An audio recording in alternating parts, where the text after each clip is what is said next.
السلام علیکم ورحمۃ اللہ وبرکاتہ۔ میرے عزیز بھائیوں اور بہنوں، ہم سب چاہتے ہیں کہ ہماری زندگی میں سکون ہو، ہماری زندگی میں سکون ہو، رزق میں برکت ہو اور دل مطمئن رہے۔ لیکن کیا آپ جانتے ہیں کہ ایک چھوٹا سا عمل یہ سب کچھ بدل سکتا ہے؟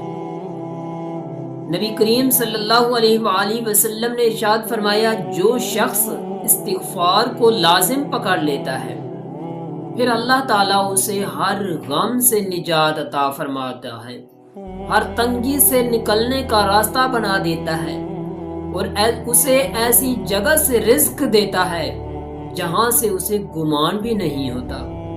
تو میرے بھائیوں، دن میں صرف 100 مرتبہ استغفار، استغفر اللہ ربی من کل ذنب واتوب الیہ، یہ الفاظ دل سے ادا کریں، اللہ کی قسم دل کا بوجھ ہلکا ہو جائے گا، گھر میں برکت آئے گی اور پریشانیاں خود بخود کم ہونے لگ جائیں گی۔ آج ہی نیت کریں، ابھی استغفار پڑھیں۔